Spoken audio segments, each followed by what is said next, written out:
Hey guys, I am Ben Bellac, sitting next to co-host and steepest swing at Mountain Gate Country Club, Zach Goldsmith. Welcome back to another special golf-driven episode of To Live and Buy in Los Angeles. How excited are you right now? We're doing a golf episode. Look at that smile. I don't think I've smiled this hard in 2023 yet.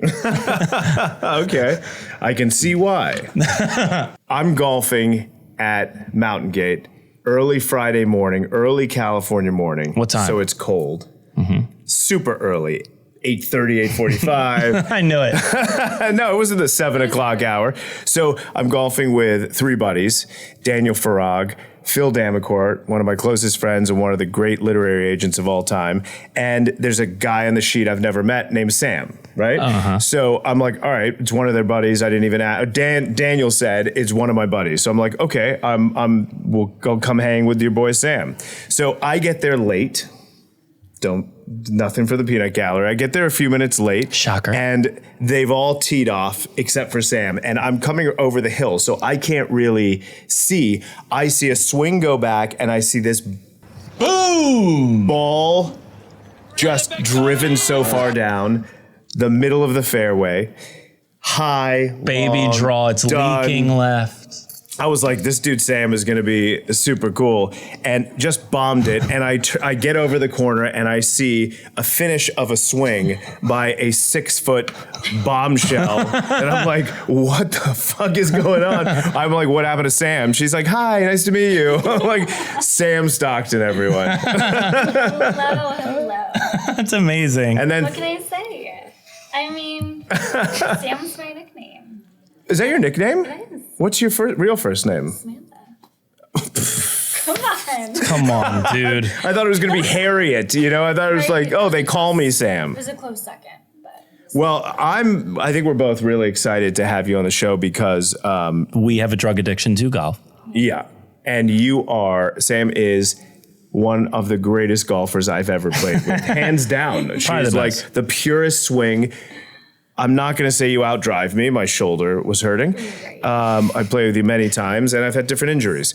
And I enjoy just waiting and watching you. You're a phenomenal golfer, but even you are a fantastic person, and you have this great energy that shines through, and you make everyone feel great. And so we thought, you know what? Let's talk about golf for half an hour. I love that. Ben, did you pay Zach to say that? He does this with all the guests, and thankfully you stopped him because sometimes you can't stop him. Question for you though, where did you grow up? Wow, we're going way back. You're not that old. 16 years ago. So I grew up in Northern California in a town called Auburn. Very small. The only thing to do was to play golf and wakeboard. So I grew up in a super active family, and all we did was hang out the golf course and be on the lake. So a public or private school? Private for most of my life, and then I finished in public high school. So normally, like where I grew up in southeastern Pennsylvania, and people are like, the only thing we could do was wrestle. Yeah. Or like the only thing we could do is farm. To be like the only thing we could do is play golf is actually, it's the first time I've ever heard something like that. When you say we could only golf, was it country club or municipal? So public golf course, the name of it is called Dark Horse. It's a beautiful golf course. It was brand new when we moved to the town. My mom actually, she's a teaching professional. So she worked at the club. Oh. So, I mean, I'd be there before school, after school. It was kind of like my second home. And like there's like literally nothing to do there. No, the town like revolved around this golf course. And you had free lessons for your whole life from your mom. Yeah. Your mom was the pro at this country club? Yeah. Wow. She still teaches there. Oh. No way. Yeah. Fun fact. Wait a minute. Now I remember. I feel like I've seen on your Instagram before, like you were like, on the days I can beat my mom, like it's a good day. So she's still like super competitive? Oh, yes. She can go out and shoot probably a couple over. For not practicing in like 3 years. Oh my God. Relax, buddy. I guess so you grew up playing and a lot of people, they I can't now. It's in there permanently. But so why do I look like Manolo, by the way? Jewish beard. Manolo? Yeah, I don't like it. Why do you, golf is a very unique and sometimes frustrating pursuit, professionally or personally. Why do you keep playing? You know what? I actually grew up loving the sport. Little personal note, my parents went through a divorce. And for me, golf was like my safe place. I would go practice for hours and just zone out and get into like short game shots, flop shots. That was the next thing I was going to ask. Yeah. So wait, okay, so This speaking is of the which, time Ben cries. no, speaking of which, so when you Yeah. practice, do you find that you're practicing with a very specific purpose? Because most amateurs, they go to the range and they just hit balls into the nothingness. And if they're making good contact that day, then they're like, I had a great day at the range. Meanwhile, they forget that the range is 3 times the width or 4, 5, 6 times the width of a hole. So when you practice, do you find that you practice with a very specific purpose? Absolutely. But we talking about practice, man. What are we talking about? Practice? So that growing up, my mom did teach me for the most of my career, but at some point I needed a different coach because that parent-child dynamic is really tough. You're like, Mom! I'm like, stop telling me what to do. That's how Zach and I are. Yeah, exactly. All just three like of my kids. Just like see? It's so true. So my coach, I always had a purpose. There was always a plan. I knew going into the parking lot, getting out my clubs, what I needed to practice that day. Wow, that's sort of like a therapy session. You kind of like, I would go into therapy like with my notes section pulled up, like, okay, top few things I want to address. Yes. Yeah. Just like that. I had a short game coach once who was teaching me the bump and run. Wouldn't know it. He told me, You have a good short game. it's true. He told me, you want to get good at the bump and run, when you get to the course, leave your wedges in the car. No, but that is so true. You have to be creative. The best golfers are the most creative ones. Like Tiger can hit an 8-iron like 100 yards. Tiger. You said that people get really burnt out and they don't want to even pick up a club. They're burnt out from tournament play? From Competition. Yeah. competition, it's you dedicate your whole life to it, but more so from like a junior golf aspect, parents are so hard on their kids, like literally abusive. So by the time they get to college, they have freedom. They kind of go a little crazy. Their parents still want them to pursue professional golf because that's all they've known. And they dump tens of thousands of dollars into it, hundreds of thousands of dollars in many cases. Not a cheap sport. No, it's not. So the parents almost feel like the kids have to like repay them, like get an ROI on their investment, you know? What do you think This is that, what I'm in this parenting business for. what, it's an investment. Sure. What do you think the approximate cost is for someone that's trying to be on tour or like get on a tour? At least 100,000 At least. So that's At like caddy least. fees. Oh my God. But that could be per year, I feel like. per year. No, that's what, yeah. Right. Wow. On an I got annual that. basis. Thank you for clarifying something. I thought we were still on finances. 100,000 for your life. I think we're still on finances. Wait, By the can- way, my financial planner is the one who told me that. We're both Jewish, so like we do have to cover the numbers. Right, numbers. So I like how she knew right away too. She's like, yes, numbers. Yeah. I get two people. Right. Okay. But wait, so Goldsmith. a couple things. Goldsmith. What do you think that ain't a covers? rich So name. caddy fees, travel, lodging. All the travel, hotel accommodations, green fees, and then the money for women's golf, unless you're in the top like 5%, you're not making back any money. The top 5 people on, the Symetra and Cactus Tour don't make hardly any money. Now you don't even break even. It's so little. I feel like even pro male golfers don't make any money. Yeah. Like it's the top ones that the names of names. who make a great living. Everyone else who is the greatest golfer you've ever seen in your life. Yes. Like a struggles. stick. Struggles. Yeah, if you saw them play, you'd be like, they're a stick. Yeah. And yet, They're not making it. yeah, nothing. Unless they were in like the top 4 or something like that, they were coming out at a net loss just by playing competitively. Yeah. Who's a net? So the next question, so that leads me to something very interesting that you brought up because I think even lady golfers, I like to call you a girl golfer. something. What's more appropriate? Ooh, good I feel like question. girl, right? Maybe female. Lady. Female's golfer? better. Female's better. I feel like even when you make it onto tour as a female golfer, you're not striking it rich. I mean, I don't know what those girls make. The top girls in the world, Nelly like the Korda. Michelle Wees and the Nelly Cordas, they probably have great sponsorship, make a lot of money.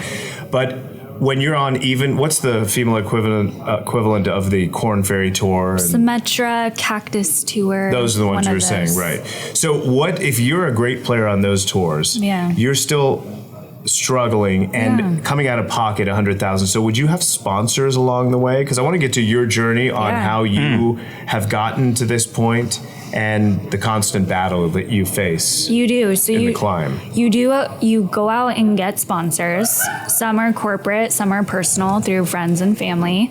The way that my sister, I have an older sister, she played professionally for 4 years. So she did it a lot longer than I did.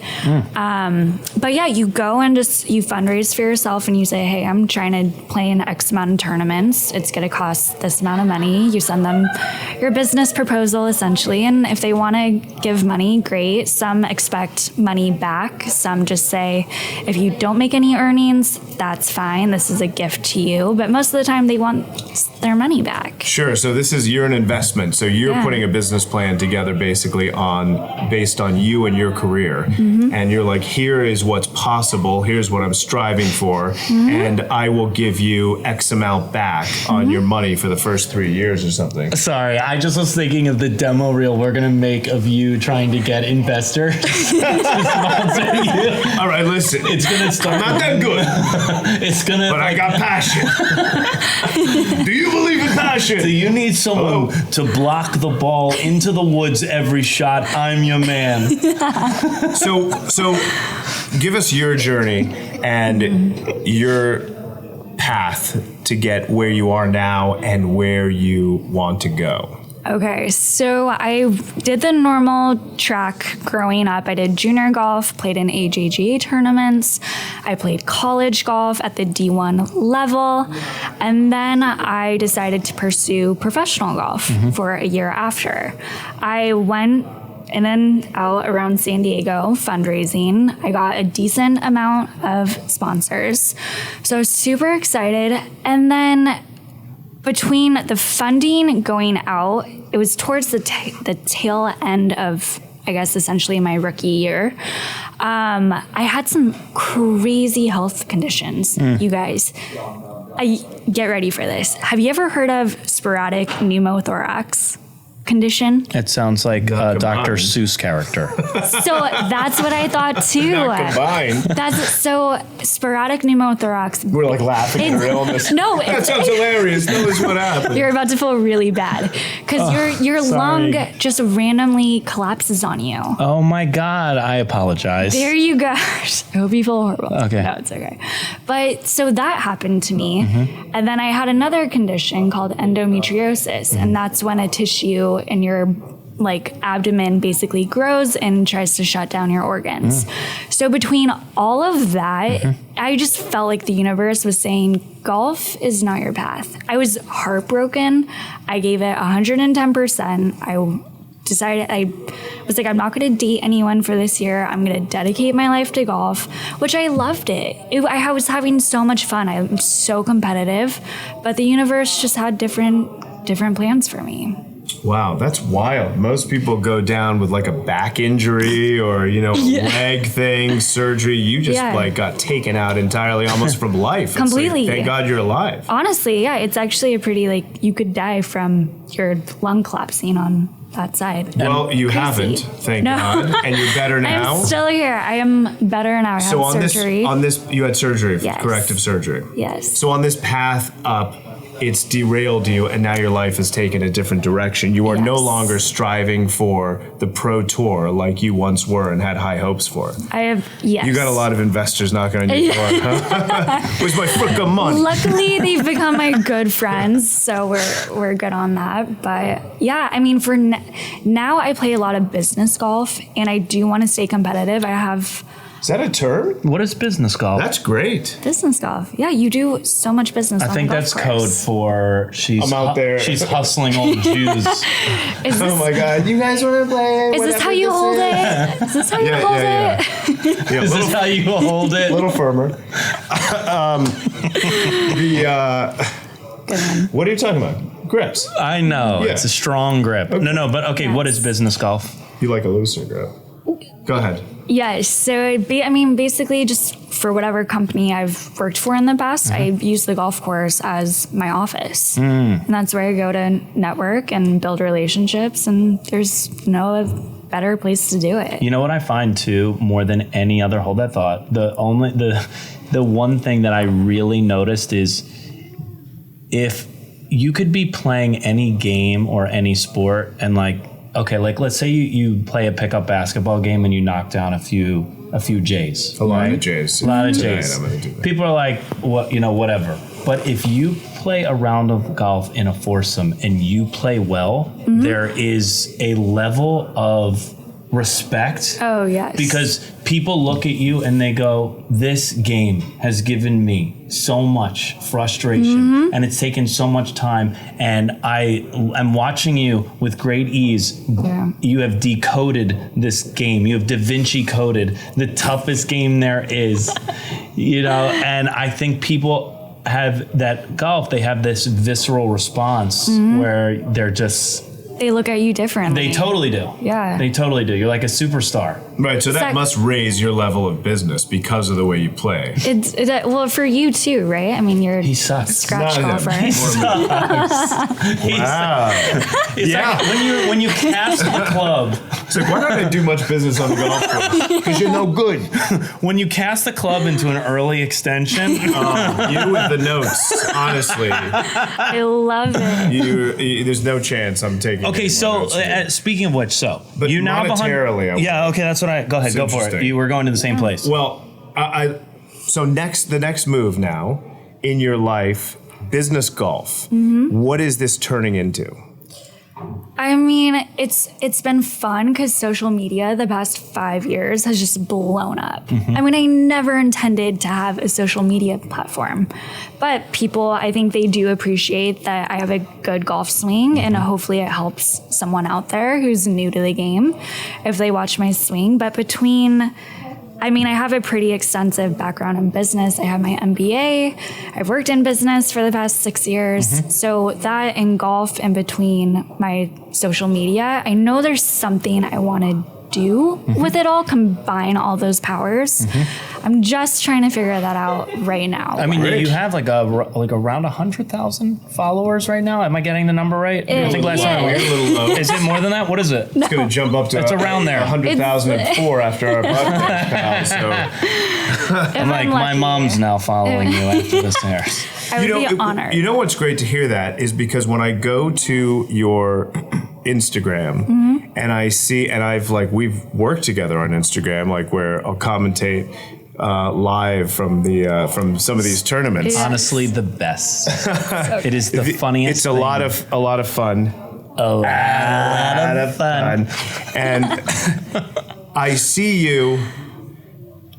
I follow you because you're a friend. Yeah. And I see you golf and you have a great golf swing. And I notice you're not wearing the same attire that Putz over here wears or Schmo over here wears. We'll notice how nerdy we are. That You we guys dressed could in wear golf clothes for her, better. thinking she would do. We're like, hey. And she's like, okay. But people are tuning in for you a lot of the times because of your looks. Do you agree? If I have other friends who are males who have as good of a golf swing maybe as you, who are like pro level golfers. Which friend? And I can't mention his name on national Danny television. Farag. None of our friends that we golf with have a swing anywhere close to hers. Daniel Farag Daniel has Farag. a great golf game, and I'm not watching his Instagram for his golf game. So I guess is there a version of you monetizing based on your looks? Yes. So, I mean, I do agree. So I'm unique. There's not a lot of women in general, first off, that play golf, let alone someone with my physique. I'm a little odd looking. I look like a baby giraffe my whole life. I didn't see that. And we're going to put some pictures up where I think they'll disagree. So, yeah, I think people are a little fascinated by it. And you know what's so funny? You know what started the whole legging shtick that I've gone with? Yeah. So before my lung surgery, my older sister, bless her heart, she's my best friend, she got me a gift, and it was those leggings. I've never seen those leggings. She just bought me a cute outfit. She's The like, ones that you need paint thinner to Yeah, it's like remove. paint Yes. thinner. To, That was Ben's joke yesterday when he was showing me his Instagram. yeah. so she gave me that as a gift. And then one day I was going from the gym to the golf course, like I usually do, just to go hit balls. And I wasn't even thinking of it. They're just so comfortable. This is not an ad, by the way. And Make it an ad. Aren't you in golf business? We're in podcast business. I mean, I truly love the leggings, and they're so comfortable, and it just kind of took off. I didn't like go out searching for like, oh, I'm going to buy tight clothes so people will watch me. It's what I wear almost every day. So, Well, so the thing is like when we go and look at golf videos or swing tips or whatever it is, then Instagram and all the algorithms, they start pushing more golf into our feed, so we engage with the app more. And the male golfers that are getting pushed into my feed trying to monetize, it's all swing tips.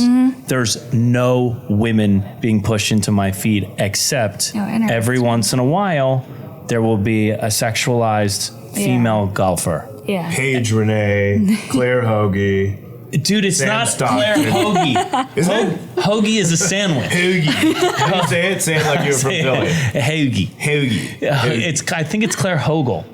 You know what? I think Ben has you on this one. I don't think most It is people Hoagie. know her I think name, it's but Hoagie. they know her photos, and that's your point. So yeah, I mean, so I guess my question is like, I guess there's two things. One, why is there not a space for women to give us swing tips? And two, for those women that are in the game trying to monetize and make money, particularly someone like you who made golf your life and had a few unfortunate circumstances, do we have to objectify to pull in some of the male audience so there's more engagement and thus more money coming in? That's so sad and unfair. Yeah. It's well put. That is the reality. You agree. It is. No, I do. I mean, views and likes happen from sexual content. That's what gets views. That's what runs the world. I think, truthfully. Exactly. So I think there's a good middle ground. So for me, I want to provide, yes, I've posted some hilarious videos with Zach Really commentating. And some fun videos, but I'm getting to the point to where I want to provide value. So I want to teach people all of these, what I've done for my whole life. And it's so easy for me just to give you these tips. So I think that's my next, what I'm transitioning into is that. And I'm not going to be, there's a classy way to do it. So still fun and feminine, but not necessarily like golfing in a sports bra. There's like a good middle ground to do that. Wait, I A want to say respectful way of doing it. Well, wait, I want to say one thing just because like you kind of got me thinking because like I've gone through Claire's profile, right? And what I find is like despite her growth in the last year or so, she's become more popular.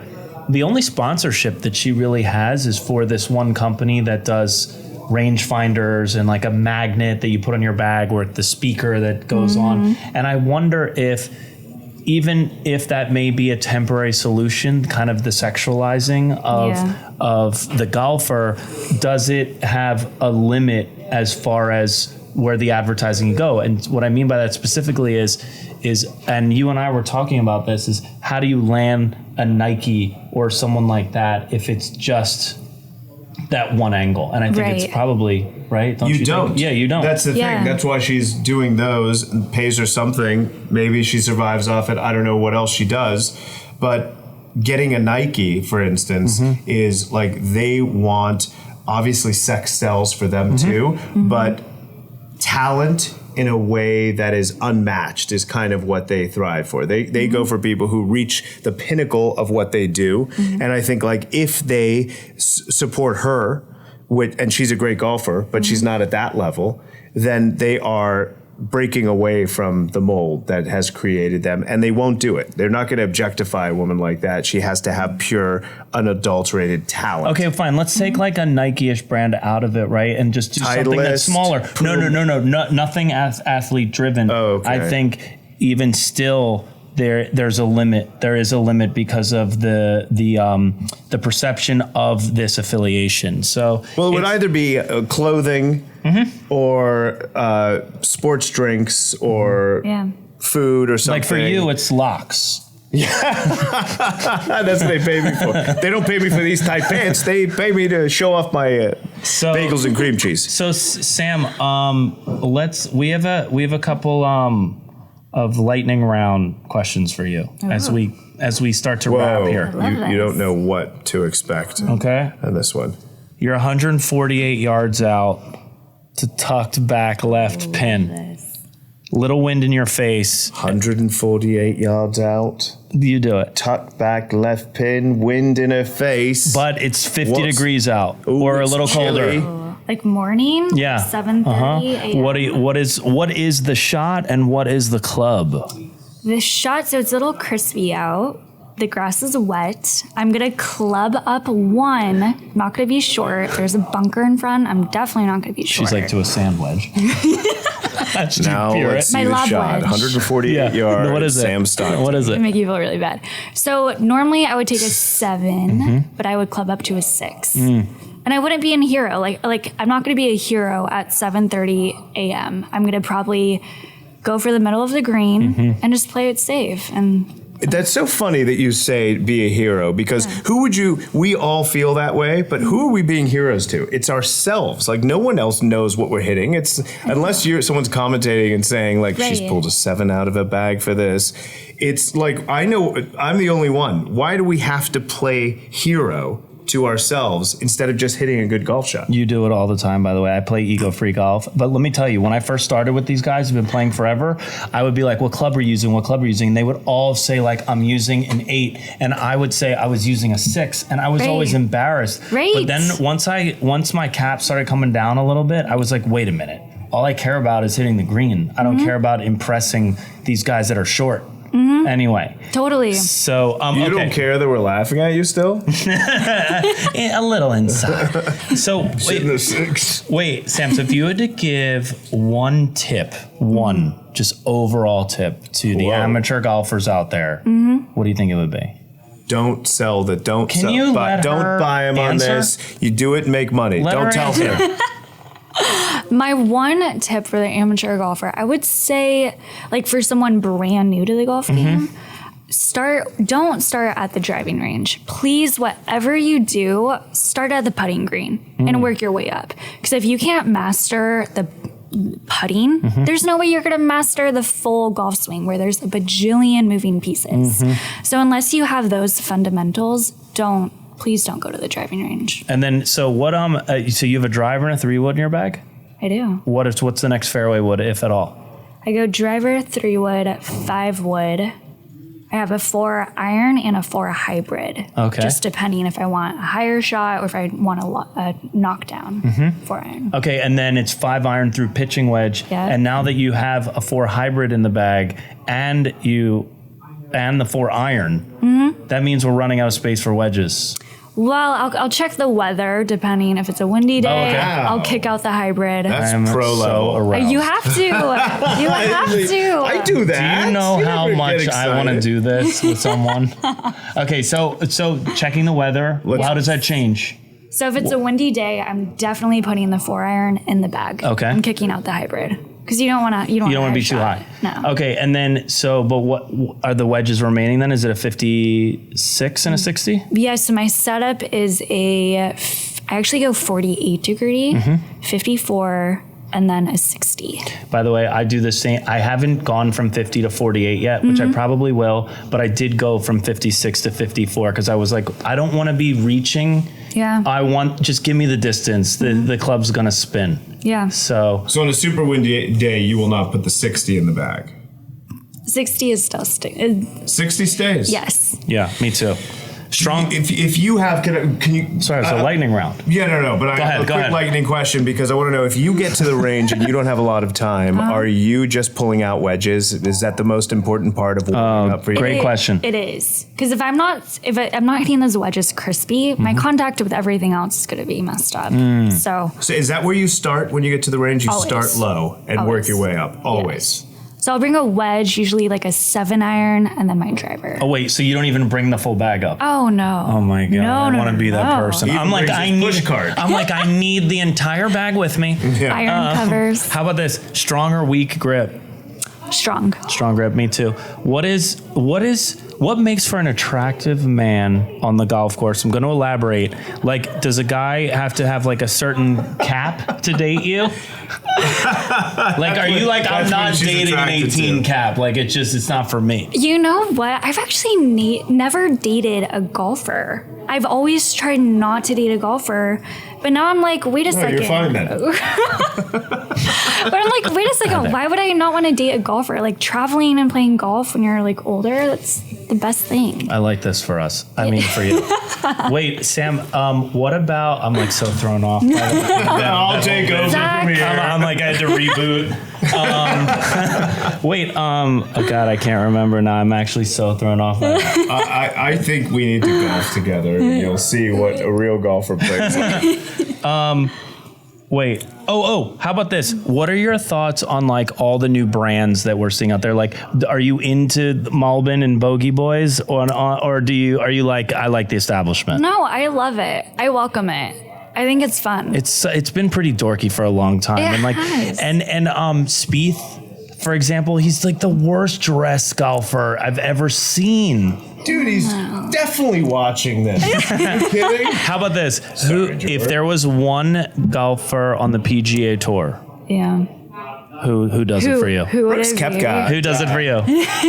I'm gonna go Adam Scott. He's always I knew it. Scott. So you know what that tells us? South African accent. You know what that tells me? Get an accent. It tells me two things. You're not gonna like it. One, you like a pure swing. Every guy wants to have his swing. He's one And of the two, greatest swings. Yeah. he's a little older. Is like a daddy issue thing here. No. How old is he now? I mean, old Is he up enough. there? Late 60s, early 70s. Oh, God. He's probably 44, 42.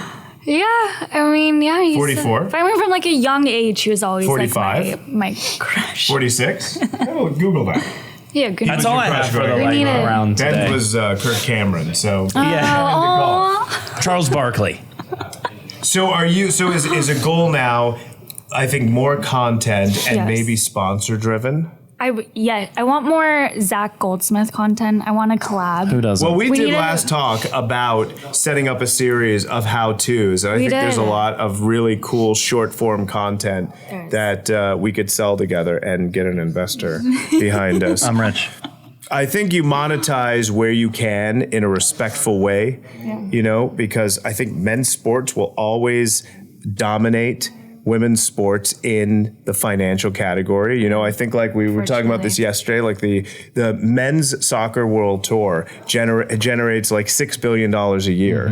The women's tour generates $130 million a year. That's almost a $6 billion difference. And it's crazy. And the women get like 27% of that share and the men get 7%. Obviously it's a much bigger pot, but they're drawing in so much more. So you take advantage and draw in based on what you have to offer, and you do it in a respectful way, and I think that sells tickets. I think so too. Yeah. Yeah. That's the way to do it.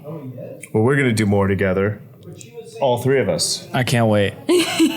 I am so grateful that you came on because you shed light for this guy. You made him super excited because there's nothing It's he my wants favorite to talk episode. about more. I know. I love to talk Best about golf all the episode. time. I know. And we'll do the next one from the course. Oh my God, it's such a nice day today. We should have done this outside. We can go after this. I'm so excited to see your path trajectory moving forward. You're the sweetest soul, and I'm looking forward to more of this. Zach, Ben, thank you so much. Thanks for coming. Ben Zero. Guys, thanks. Thank you, love. Thank you for tuning into a golf-driven episode of To Live and Bogey in Los Angeles. For those of you that are really into golf and have seen this all the way through, our next golf guest will be the founder of Urban Golf. I'm at Ben Bellac. This is at Zach Goldsmith 24. And Sam, give him your handle. At Sam Stockton. Ooh. All right. We'll see you next week. Bye. Super bien. We'll see you next week.